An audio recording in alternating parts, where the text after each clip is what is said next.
मुक्ताईनगरचे शिंदेंच्या शिवसेनेचे आमदार चंद्रकांत पाटील यांनी महायुती सरकारला घरचा आहेर दिला। सरकार दबावात काम करत असल्याचा आरोप चंद्रकांत पाटील यांनी केलाय।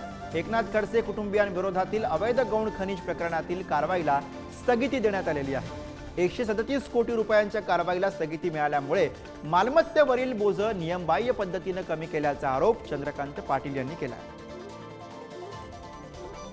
मधल्या काळामध्ये सरकारच्याच माध्यमातून ज्या काही प्रकार झालेले आहे, 137 करोड रुपयाचा जो प्रकार झाला गौण खनिज 137 करोड रुपयाचा घोटाळा मी काढला होता। 137 करोड रुपयाचा गौण खनिजचा घोटाळा काढला होता मी खडसे अँड फॅमिलीचा। तुम्हाला वारंवार नाव काय लागतं तुम्हाला सगळं माहिती आहे, पत्रकार आहे तुम्ही, आप सब जानते हैं। 137 करोड रुपयाचा घोटाळा काढला होता, त्याला अचानक रात्रीमधून संस्थगित झालं। एकाएकी संस्थगित झालं का विभागीय आयुक्तांनी चौकशी केल्यानंतरही इतक्या मोठ्या दर्जाच्या अधिकाऱ्याने आणि संस्थगित होऊन याच्या पुढे कारवाई करू नका असा आदेश आला। पण तरी देखील याच्या पुढे कारवाई करू नका असा आदेश आल्यावर मी मागचे बसवलेले उतार्यावरचे बोजे उतरवून टाकले।